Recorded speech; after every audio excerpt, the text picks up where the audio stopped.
दास्तान चौथी। तोते की मैना से। तोता बोला कि हे मैना, एक पुरानी दास्तान मैं तेरे सामने कहता हूँ, तू ध्यान लगाकर सुन। एक विचित्रपुर नाम का एक बहुत बड़ा भारी शहर था। उसमें एक बड़ा धनवान बनिया रहता था।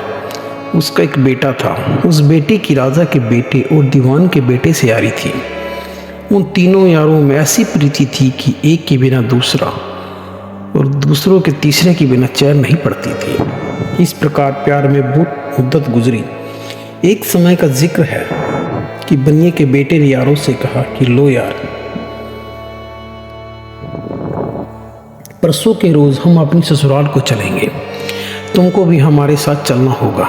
यह बात साहूकार के लड़के की सुन दोनों यारों ने कहा, हाँ यार, जरूर चलेंगे, परंतु हम तुम्हारी ससुराल में नहीं चलेंगे।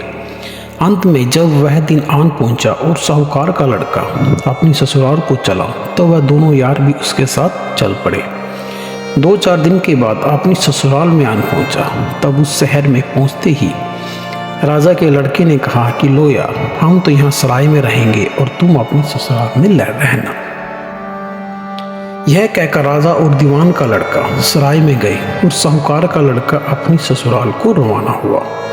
सो हे मैना, जिस वक्त वह राजा का लड़का और दीवान का लड़का दोनों सराय में चले, तो उन दोनों को देखकर सराय के दरवाजे पर एक बुढ़िया खड़ी थी।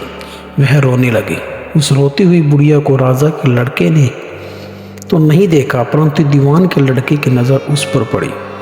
उस वक्त दीवान के लड़के ने सोचा कि इस बुढ़िया से रोने का सबब पूछना चाहिए, परंतु पहले डेरे की दुरुस्ती कर ले, फिर बुढ़िया के रोने का हाल दरियाफ्त करेंगे। यह दिल में सोचकर सराय के अंदर गए और निहायत उम्दा मकान देखकर उसमें डेरा डाल लिया।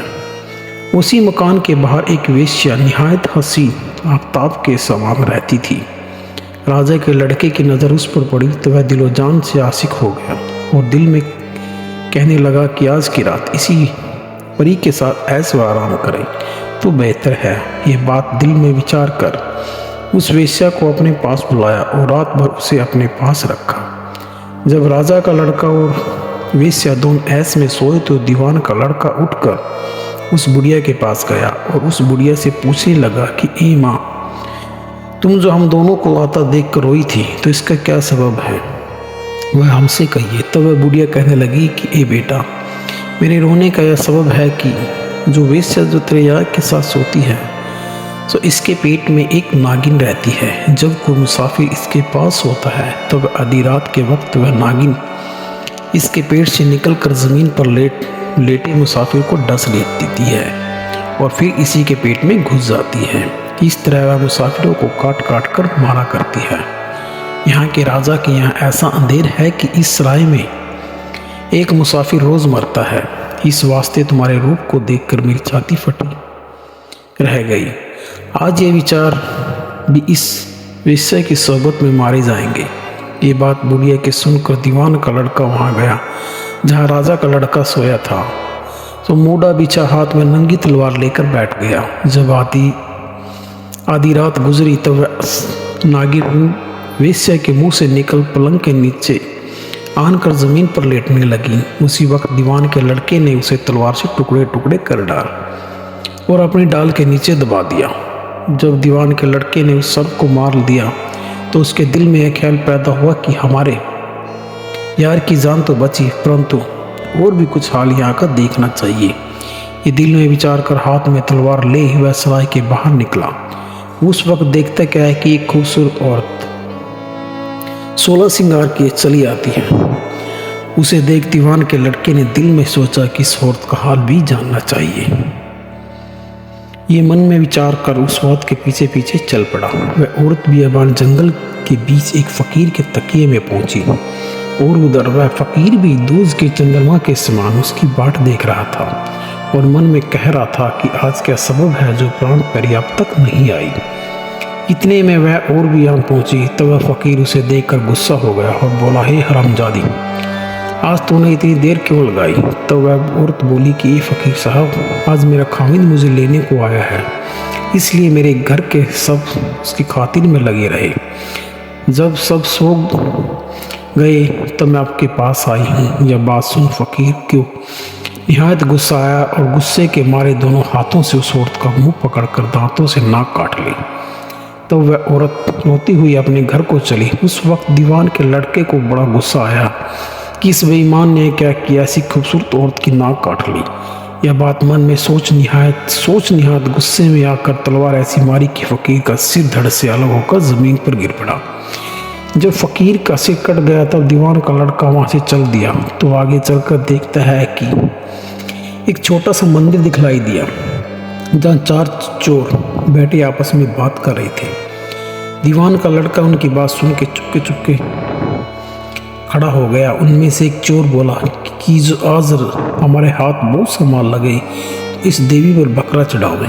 दूसरा बोला जो हमारे हाथ माल लगे तो मंदिरा चढ़ावे। तीसरा बोला कि हे भगवती, यदि मेरे हाथ बहुत सा माल लगे तो ब्राह्मणों को इच्छा भोजन कराऊं। चौथा बोला कि यार सुनो, जो देवी की कृपा से आज अच्छा माल लगे तो अभी इस राजा की बेटी को पलंग समेत लाकर देवी को बलिदान दूं। इस प्रकार चारों चोर मन में विचार कर शहर में चोरी करने के वास्ते गए।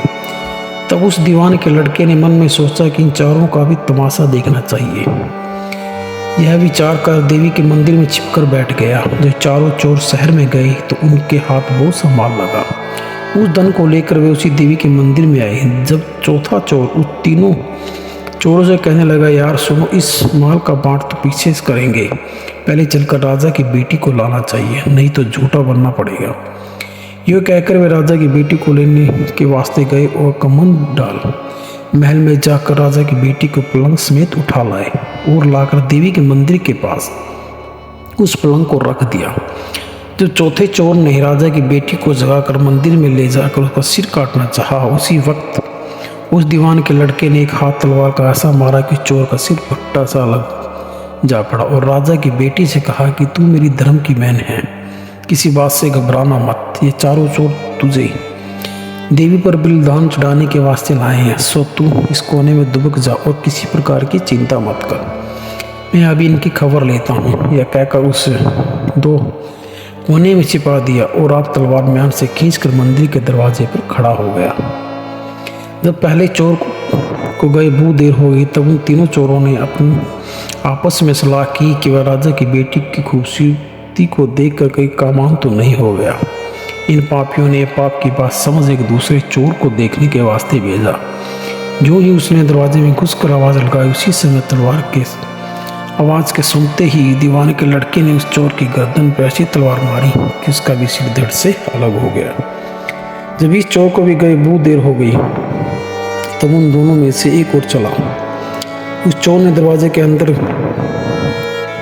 यूं ही गर्दन डाली, तब एक तलवार में दीवान के लड़के ने उसका चोर का सिर भी काट डाला। इसी तरह दीवान के लड़के ने चौथे चोर को भी मार गिराया। फिर उस राजा की लड़की से कहा कि यह नेक वक्त, अब तू अपनी मकान को चली जा। दीवान की बेटी की यह बात सुन राजा की बेटी कहने लगी, हे भाई, तो तूने मेरी जान बचाई है तो अब मुझे मेरे मकान पर पहुंचा दे, क्योंकि मैंने आज तक महलों से बाहर पाँव नहीं रखा, मुझे रास्ता भी नहीं मालूम जहाँ होकर मैं मकान को चली जाऊँ। इसलिए तुमको मुनासिब है, जिस तरह मेरे प्राण बचाए हैं इसी तरह मुझे मेरे मकान पर भी पहुंचा दे। ये बातें राजा के बेटे की सुनकर दीवान का लड़का उसके साथ हो लिया। जब उसकी मकान के पास पहुंचा तो देखता क्या है कि महल के ऊपर कमंद लटका रहा है, जिसके जरिए चोर राजा की बेटी का पलंग उतार कर ले गए थे। दीवान के लड़के ने राजा की बेटी से कहा कि ये राजा की बेटी, अब तो इस कमंद के रास्ते महलों पर चढ़ जा।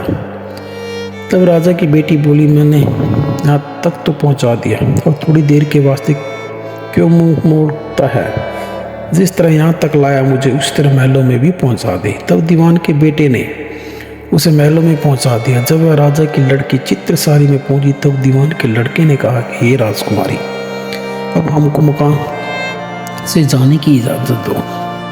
तब तो वह राजकन्या उसके रूप को देखकर मोहित हो गई और उसके गले लिपटकर कहने लगी कि हे प्यारे, ये मेरी जान तुमने बचाई, इसलिए उसके बदले तुम मेरे साथ पलंग पर चल, इस जौवन की बाहर लूट और गले से लगाकर इस हुस्न की क्यारी के फूलों का रस चख, मैं तुझ पर जान माल से आशिक हूँ। ये बातें राजा की लड़की की सुनकर दीवान का लड़का कहने लगा, ए नेक बख्त, तू ये क्या गजब करती है, भला मैं तुझे अपनी मुंह से बहन कह चुका हूँ, और तू मुझसे ऐसी बातें क्यों करती है? अपना और मेरा जन्म बिगाड़ती है। बस अब तू दया करके मुझे छोड़ दे। ये हरकत मुझे कभी नहीं होगी। तब तो राजा की बेटी बोली कि या तो तेरी मेरी राजी कर, नहीं तो तुझे गर्दन काट कर अभी मरवा दूंगी। तो दीवान जादे ने कहा, क्या खूब नेकी बंदा, गुनाह लाजिम। यह कह अपना दामन छुड़ा उसी कमंद के रास्ते महलों से उतर कर भागा। उस वक्त वह राजा की बेटी दीवान के लड़के को भागता हुआ देखकर एकदम चोर चोर कहकर चिल्लाई कि इतने में शहर का कोतवाल गश्त देता हुआ महलों के नीचे आया और दीवान के लड़के को कमंद से उतरता देख गिरफ्तार कर लिया। कोतवाली ले गया। उस वक्त दीवान का लड़का अपने मन में कहने लगा, देखो वक्त की क्या खूबी है। अच्छा करते करते बुरा होता है, पुण्य के बदले पाप होता है। इसी सोच फिक्र में वह रात तमाम हुई। तब कोतवाल दीवान के लड़के की मुस्क बांधकर कचहरी को रवाना हुआ। इतनी कथा कहकर तोता कहने लगा कि दास्तान बंद करके राजा के लड़के का हाल कहता हूँ, कान लगाकर सुन। निगाह क्यों फेरती यहाँ, तो सिर्फ बातों की हार जीत है। दास्तान राजा की बेटी की। तो जानकारी कैसी लगी और कहानी कैसी लगी दोस्तों, प्लीज़ मेरे चैनल को लाइक शेयर और सब्सक्राइब ज़रूर कीजिए। और आने वाली मेरी वीडियो की अपडेट के लिए प्लीज़ बेल के आइकन को ज़रूर प्रेस कीजिए, ताकि मेरी आने वाली नई वीडियो का नोटिफिकेशन आप तक पहले पहुँचे। तो अगली दास्तान में दास्तान राजा की बेटी की पड़ेगी।